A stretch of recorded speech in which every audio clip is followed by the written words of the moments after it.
کردہ آیات بینات کی روشنی میں تنقید کے حوالے سے کچھ گفتگو آپ کی سماعتوں کی نظر میں آئی ہے۔ آپ کا تعلق معاشرے کے اندر رہنے والے کسی بھی طبقے سے ہو، چاہے آپ والد ہیں، بھائی ہیں، یا کسی اور رشتے کے ساتھ منسلک ہیں، یا پھر آپ ایک استاد ہیں یا مالک ہیں، یا پھر آپ کسی کے دوست ہیں یا عزیز ہیں، ہر انسان کو تنقید کرنے والے لوگ کہیں نہ کہیں ضرور ملتے ہیں۔ یاد رکھیے گا، تنقید کی دو اقسام ہوتی ہیں۔ ایک ہوتی ہے تنقید برائے اصلاح،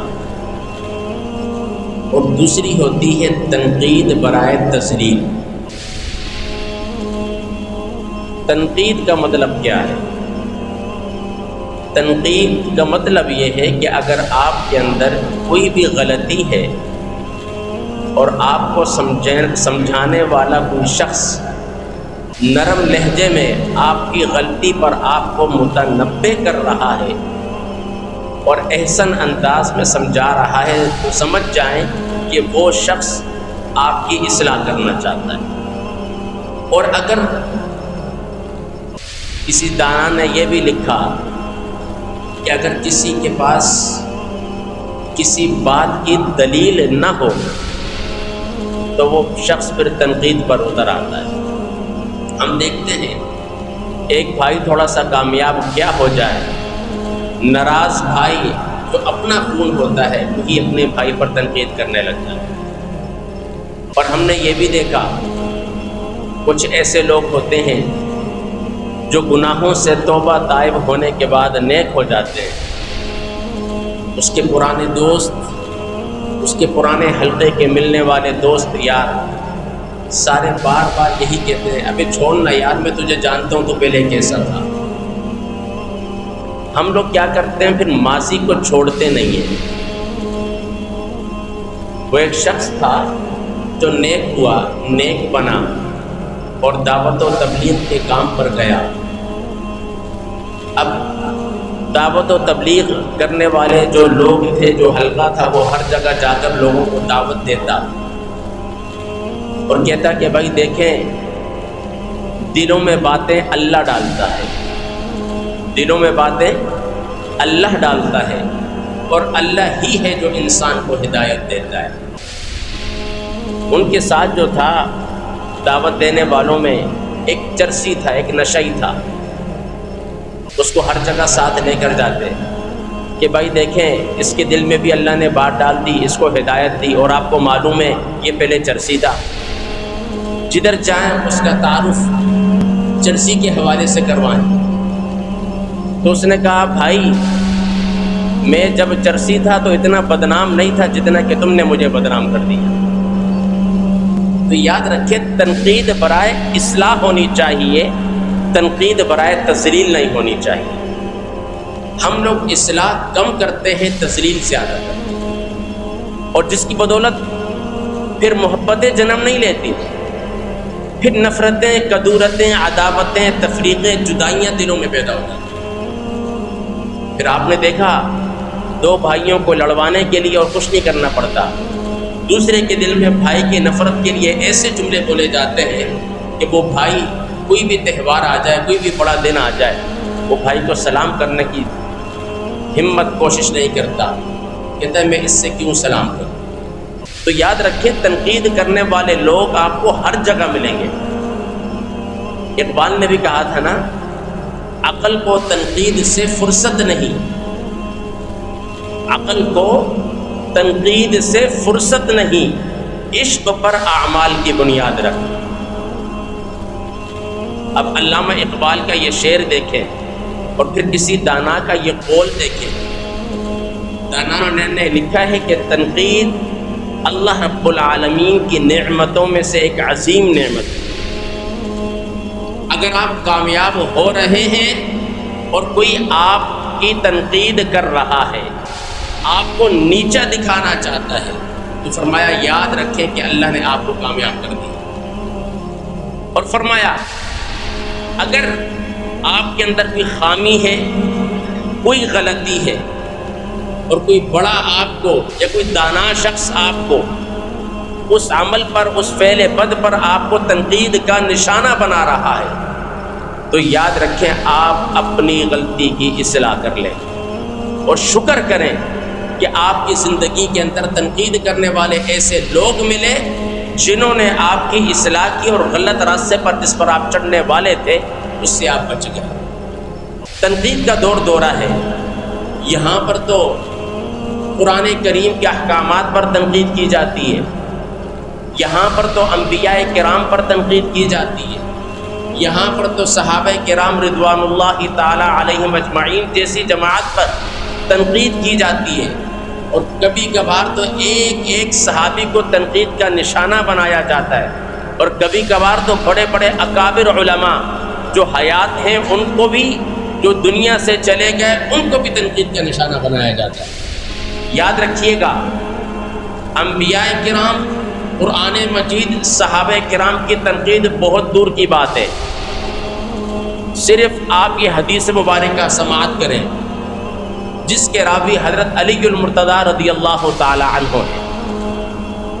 حضرت علی رضی اللہ تعالی عنہ نے ارشاد فرمایا کہ حضور اکرم صلی اللہ علیہ وسلم نے ارشاد فرمایا، میری امت اپنے علماء سے جب بغض کرنے لگے گی، انہیں تنقید کا نشانہ بنائے گی، تو اللہ رب العزت میری امت پر 4 عذاب مسلط فرما دے گی۔ کس کو تنقید کا نشانہ بنائے گی؟ آپ حدیث مبارکہ اٹھا کر دیکھیں، شعب الایمان کتاب کا نام ہے، اس پر انبیاء کرام کی تنقید کے نشانے کی بات نہیں کی گئی، قرآن کے احکامات کی تنقید کے نشانے کی بات نہیں کی گئی، صحابہ کرام رضوان اللہ علیہم اجمعین کی بھی بات نہیں کی گئی۔ حضور اکرم صلی اللہ علیہ وسلم نے کیا ارشاد فرمایا؟ میری امت کس کو تنقید کا نشانہ بنائے گی؟ علماء کو۔ کس کو؟ علماء کو۔ پھر اللہ کیا کرے گا؟ 4 عذاب مسلط فرمائے گا۔ کتنے عذاب؟ 4 عذاب۔ نمبر 1، قحط سالی ہو جائے، قحط سالی ہو جائے۔ نمبر 2، فرمایا کہ بادشاہ کی طرف سے مظالم ہونے لگیں گے، اور نمبر 3 فرمایا جو حکام ہوں گے، نیچے طبقے میں کام کرنے والے جو لوگ ہوں گے وہ خیانت کرنے لگ جائیں گے، اور نمبر 4 فرمایا دشمن جو ہے بے در پہ حملے کرنے لگے گا۔ اب آپ یہ چاروں باتوں کو دیکھیں، ہم دیکھتے ہیں قحط سالی بھی ہوئی ہے، ہم نے دیکھا ہے کہ دربھارگاہ کے اندر جو ہے غذائی اجناس سے نہ ملنے کی وجہ سے لوگ مر گئے، دودھ نہ ملنے کی وجہ سے بچے مر گئے، یہ قحط سالی ہوئی، اگرچہ ہمارے حکمرانوں کی اپنی ہی پیدا کردہ کیوں نہ ہو۔ اللہ 4 عذاب مسلط فرماتا ہے۔ دوسرا کیا فرمایا؟ بادشاہوں کی طرف سے، بادشاہ کی طرف سے مظالم ہونے لگیں گے۔ یاد رکھیے گا مظالم کی صرف ایک شکل یا ایک صورت نہیں ہوتی، مظالم کئی صورتوں کے ہو سکتے ہیں۔ اب ضروری نہیں ہے کہ وقت کا بادشاہ خود تلوار لے کر یا 9mm لے کر آپ کے پاس آئے گا اور آپ کے سینے پر گولی رکھ کر مار دے گا، نہیں، مظالم کئی طریقوں سے کر سکتے ہیں۔ مثال کے طور پر پانی ہے، اللہ کی بڑی نعمت ہے، لیکن آپ کے اور ہمارے گھروں میں نہیں آ رہا۔ اگر ڈیفینس کے علاقوں میں آ رہا ہے تو جہاں پر غریب بستیاں ہیں وہاں پر نہیں آ رہا۔ یہ کیا ہے؟ بادشاہوں کی طرف سے کیا ہے؟ مظالم کی ایک جھلک ہے۔ دوسری جھلک کیا ہے؟ تیسری بات کیا بیان فرمائی؟ حکام خیانت کرنے لگیں گے۔ بجلی پوری مل رہی ہے لیکن کیا ہمیں نہیں مل رہی، بجلی آدھی دے رہے ہیں پورے مہینے کے اندر لیکن بل ڈبل ٹرپل لے رہے ہیں۔ یہ کیا ہے؟ ایک ظلم کی جھلک ہے بادشاہ کی طرف سے۔ اب آپ نوٹ کریں نا، ابھی تقریباً رات کو مجھے بتایا کہ تقریباً 700 سے زیادہ لوگ اس گرمی کے اندر، کراچی کی جو گرمی ہوئی ہے اس کے اندر لوگ مر گئے. اور مظالم کی کون سی صورت آپ کے سامنے بیان کروں کہ بادشاہ میزائل لا کے مارے گا، حکام خیانت کرنے لگ جائیں گے. کیا مطلب؟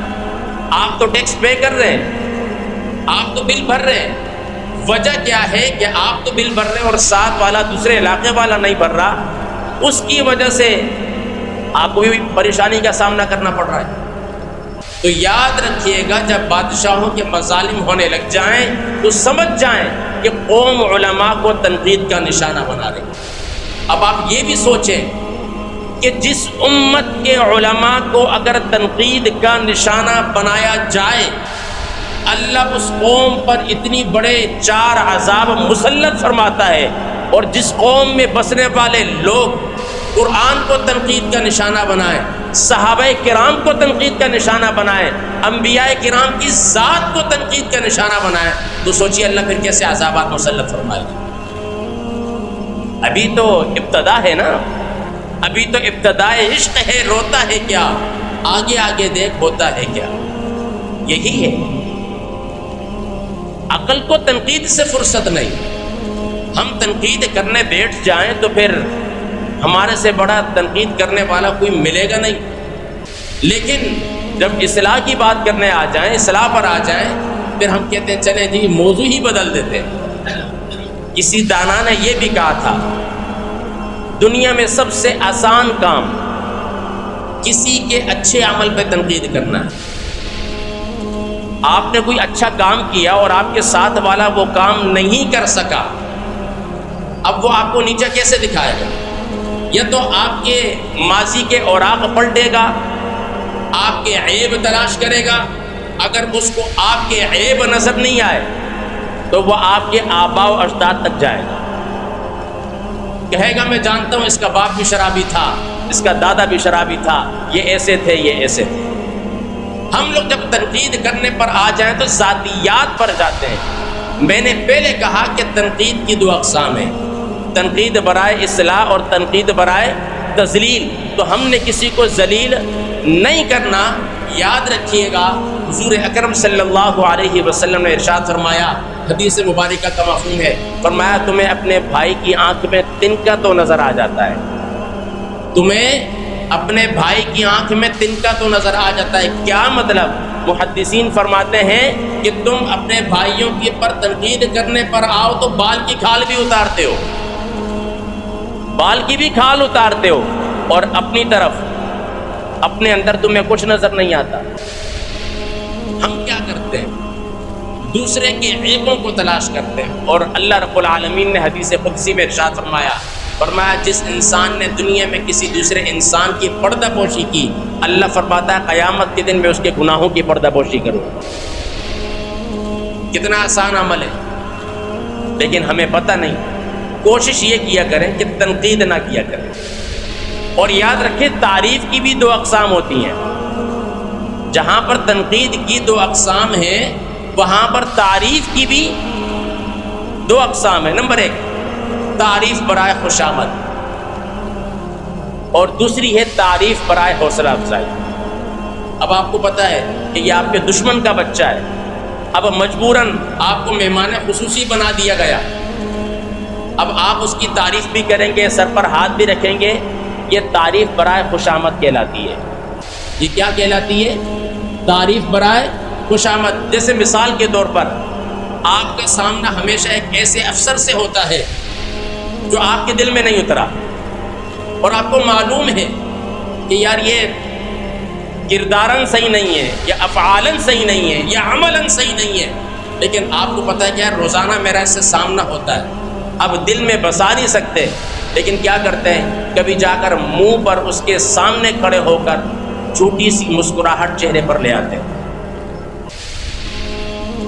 یہی ہوتا ہے. یا پھر کوئی دوسرا بندہ اس کی تعریف کر رہا ہو، اس شخص کی جو آپ کے دل میں نہیں بستا، آپ بھی اس کی ہاں میں ہاں ملاتے ہیں. یہ تعریف برائے خوشامد کہلاتی ہے. اور دوسری ہے تعریف برائے حوصلہ افزائی. ایک شخص ایسا ہے جس نے اپنی ہمت سے زیادہ اپنی طاقت سے زیادہ بڑا کام کیا اور آپ اس کی حوصلہ افزائی کرتے ہیں، یہ تعریف برائے حوصلہ افزائی کروانا۔ یاد رکھیں کوئی شخص اگر آپ کے سامنے بڑا کام کرنے جا رہا ہے تو اس کی حوصلہ افزائی لازماً کریں۔ ممکن ہے کہ آپ کی حوصلہ افزائی سے یا دو تعریفی جملوں سے اس کے اندر وہ طاقت، وہ ہمت، وہ قوت، وہ صلاحیت پیدا ہو جائے کہ وہ بھی وہ کام کر لے۔ یاد رکھیں تنقید کا نشانہ کبھی کسی کو نہ بنائیں، اور ایک دانا نے یہ بھی لکھا اگر تنقید کا نشانہ بنانا ہے تو صرف اپنے نفس کو بناؤ، دوسروں کی ذات کو نہ بناؤ۔ دوسروں کی ذات کو تنقید کا نشانہ بنانے سے جو تنقید کرنے والا ہوتا ہے اس کا اپنا نقصان ہوتا ہے۔ مثال دیتا ہوں، صحابہ کرام رضوان اللہ تعالی علیہم اجمعین کی ذات پر کو جو لوگ تنقید کا نشانہ بناتے ہیں، مجھے بتائیں کہ نقصان صحابہ کرام کا ہے یا اس شخص کا ہے؟ جی نقصان کس کا ہے؟ اسی شخص کا ہے نا جو صحابہ کرام کو تنقید کا نشانہ بنا رہا ہے، جو انبیاء کرام کو تنقید کا نشانہ بنا رہا ہے، جو علماء کرام کو تنقید کا نشانہ بنا رہا ہے۔ اب آپ سوچئے نا، قرآن نے، اللہ نے صحابہ کرام کے لیے فرما دیا رضی اللہ عنہم ورضوا عنہ۔ ایک سیرت نگار نے تو یہاں تک اتنا پیارا جملہ لکھا، اس نے کہا میں کسی تاریخ کو نہیں مانتا، کسی بھی شخص کی لکھی ہوئی تاریخ کو نہیں مانتا۔ اگر آپ تاریخ کو مانتے ہیں تو تاریخ سے پہلے آپ قرآن کے حکم کو مانیں گے، یہ ضروری امر ہے۔ آپ پہلے قرآن کے احکام کو دیکھیں گے، پھر فرامین مصطفیٰ صلی اللہ علیہ وسلم کو دیکھیں گے، اس کے بعد آپ تاریخ کو دیکھیں گے۔ کہا دلیل کے طور پر ہم تاریخ کو رد کرتے ہیں قرآن کی آیات کے سامنے، اور کہا کہ دیکھو جن صحابہ کرام کو تم طعن و تشنیع کا، تنقید کا نشانہ بناتے ہو، انہی صحابہ کرام کے بارے میں اللہ رب العالمین نے قرآن میں فرما دیا رضی اللہ عنہم ورضوا عنہ، اللہ ان سے راضی تھا اور یہ اللہ سے راضی تھے۔ اب آپ کون ہوتے ہیں بتائیے جو صحابہ کرام کو تنقید کا نشانہ بنائیں گے؟ نقصان کس کا؟ اسی شخص کا ہے جو تنقید کر رہا ہے۔ لہٰذا کوشش کریں آپ کے اطراف میں یا آپ سے ملنے جلنے والے جتنے بھی لوگ ہیں کسی کو تنقید کا نشانہ نہ بنائیں۔ اور اکثر ایسا ہوتا ہے ایک آفس میں، ایک فیکٹری میں، ایک کارخانے میں کام کرنے والوں کے اندر دو لوگ ایسے ہوتے ہیں جن کی آپس میں نہیں بن پاتی، اور وہ اپنے مالک کو کبھی اس کے بارے میں ایسے الفاظ کہتے ہیں کہ وہ مالک کہتا ہے اچھا یہ ایسا ہے، اور پھر وہ آتا ہے تو پھر وہ کہتا ہے، تو مالک بھی سمجھ جاتا ہے، اللہ نے ذہنی صلاحیتوں سے نوازا ہوتا ہے، وہ بھی سمجھ جاتا ہے کہ ہاں بھائی یہ تنقید کرنا چاہ رہا ہے، اس کو نیچا دکھانا چاہ رہا ہے۔ اور کچھ تو ایسے ہوتے ہیں جو خوشامد کے الفاظ اپنے بوس کے سامنے، اپنے مالک کے سامنے، اپنے استاد کے سامنے ایسے ادا کرتے ہیں کہ مالک کہتا ہے کہ بس مجھ سے محبت کرنے والا تو یہی ہے، یہاں تک کہ میری اولاد سے بڑھ کر مجھ سے محبت کرتا ہے۔ اسے یہ معلوم نہیں ہوتا کہ یہ خوشامدی الفاظ ہے۔ اور یاد رکھیں جو خوشامدی الفاظ ادا کرنے والا ہوتا ہے اس کے چہرے سے عیاں ہو جاتا ہے، اور جو صحیح معنی میں صحیح تعریف کرنے والا شخص ہوتا ہے، جو دل سے آپ کا ادب اور احترام کرنے والا ہوتا ہے، اس کے بھی چہرے سے عیاں ہوتا ہے۔ تو کوشش کریں کبھی بھی اپنی ذات سے کسی کو تنقید کا نشانہ نہ بنائیں، اور اگر تنقید کرنا چاہتے ہیں تو تنقید برائے اصلاح ہونی چاہیے، تنقید برائے تذلیل نہیں ہونی چاہیے۔ اور جو لوگ علماء کی تذلیل کرتے ہیں وہ یہ چار عذابات اپنے سامنے رکھیں، اور پھر سوچیں نا جو لوگ آپ کے اطراف میں رہنے والے انبیاء کرام کی، صحابہ کرام کی توہین کرتے ہیں، پھر اللہ کا عذاب کیسا ہے۔ تو کوشش کریں اپنی زندگی میں کوئی شخص اگر غلط عمل کر رہا ہے، برا فعل کر رہا ہے، تو سب کے سامنے اس کی اصلاح نہ کریں۔ اگر آپ سب کے سامنے اس کی اصلاح کرنے کی کوشش کر رہے ہیں تو مطلب یہ ہوا کہ آپ کی نیت ڈاماڈول ہے، آپ اسے ذلیل کرنا چاہتے ہیں۔ جب ہم طفل مکتب تھے، کلاس میں بہت سارے آپ کو پتہ ہے کئی قسم کے طلباء ہوتے ہیں، کوئی صحیح مذاق کرنے والے ہوتے ہیں، کوئی زیادہ شرارتی ہوتے تھے۔ اگر کسی سے کوئی غلطی ہو جاتی تھی تو ہمارے استاد محترم پوری کلاس کے اندر اس کو نہیں سمجھاتے تھے، تنہائی میں بلا کر، کبھی شام میں چائے پلا کر پھر اسے کہتے تھے کہ آپ نے یہ عمل غلط کیا۔ یاد رکھیں تنہائی میں اگر آپ سمجھائیں گے نا، اس کے دل میں آپ کی محبت بسے گی، اور اگر برسر محفل آپ سمجھانے کی کوشش کریں گے، تنقید کریں گے، تو اس کے دل میں آپ کی نفرت آئے گی. وہ یہی کہے گا بھائی اگر اصلاح کرنی تھی، سمجھانا تھا، تو یہ بات اکیلے میں بھی سمجھا سکتے تھے، سب کے سامنے کیوں سمجھایا؟ تو بات وہی ہو جائے گی جو میں نے شروع میں آپ کو واقعہ بتایا کہ وہ چرسی بیچارہ اتنا بدنام پہلے نہیں تھا جتنا کہ بعد میں ہو گیا. تو کوشش یہ کریں کہ اگر کسی کے اندر غلطی ہے تو اس کی غلطی کی اصلاح آپ تنہائی میں کریں، اکیلے میں کریں، نہ کہ جس کو اس غلطی کے بارے میں علم بھی نہ ہو اسے بھی پتہ چل جائے. فرمایا جو انسان دنیا میں کسی دوسرے انسان کی پردہ پوشی کرتا ہے، اللہ تعالیٰ قیامت کے دن اس کی کرے گا. وہ کہتے ہیں نا، ایک طالب علم تھا اور اس نے اپنے استاد کو کوئی گناہ کرتے ہوئے دیکھ لیا. اب اس طالب علم نے استاد نے سوچا اب یہ مجھ سے کبھی بھی ڈرے گا نہیں. اب تو یہ کلاس میں سب کو بتائے گا کہ استاد جی یہ گناہ کر رہے تھے. لیکن کیا دیکھا، اسکول میں آ رہا ہے، سارے پیریڈ لے رہا ہے، لیکن کبھی بھی اس سے کسی ایک طالب علم کو بھی نہیں کہا کہ استاد کو میں نے یہ گناہ کرتے ہوئے دیکھا ہے. ایک دن استاد نے بلا لیا، کہا بھائی یہ بتاؤ تم میرا کتنا ادب اور احترام کرتے ہو؟ اس نے سر جھکا کے کہا استاد جی آپ کا جب گناہ مجھے پتہ نہیں تھا تب بھی وہی ادب اور احترام کرتا تھا، اور اب گناہ کا پتہ ہے تب بھی وہی ادب اور احترام کرتا تھا. کہا یہ کیوں؟ فرمانے لگے یہ تو دنیا ہے بھائی، یہاں پر انسان کا مزاج یہ ہے کہ کسی کے اندر ایک غلطی دیکھ لیں تو 99 اپنی طرف سے لگا کر 100 پوری کر کے بیان کرتے، اور تم خاموش ہو. کہا استاد جی میرے ماں باپ نے مجھے یہ چیز نہیں سکھائی. تو یاد رکھیں عادتیں نسلوں کا پتہ دیتی ہیں. عادتیں کیا ہوتی ہیں؟ نسلوں کا پتہ بتاتی ہیں. اب آپ سوچئے گا آپ اپنی اولاد کی کیسے اصلاح کر رہے ہیں؟ صرف اسکول یا مدرسے پر فوقیت نہیں دیجیے گا، آپ خود بھی اصلاح کریں، اور جو اصلاح والدین کر سکتے ہیں وہ کوئی اور استاد نہیں کر سکتا. تو میری دلی دعا ہے اللہ سبحانہ و تعالی مجھے اور آپ کو دوسروں کی تنقید برائے اصلاح کرنے کی توفیق دے، تنقید برائے تذلیل کرنے کی توفیق نہ دے. اگر آپ کسی کو ذلیل کرنا چاہیں گے تو یاد رکھیں اللہ آپ کو ایسی جگہ ذلیل کرے گا جہاں پر آپ کی عزت ہوتی ہے. استاد کا بھی احترام کریں، والدین کا بھی احترام کریں، والدین کو بھی تنقید کا نشانہ نہ بنائیں، بھائیوں کو بھی نہ بنائیں، بہنوں کو بھی نہ بنائیں، شوہر بیویوں کو تنقید کا نشانہ نہ بنائیں، اور بیویاں شوہروں کو بھی تنقید کا نشانہ نہ بنائیں. میری دلی دعا ہے اللہ سبحانہ و تعالی مجھے اور آپ کو قرآن کریم کے تمام فرامین پر عمل کرنے کی توفیق کاملہ نصیب فرمائے. وآخر دعوانا الحمدللہ.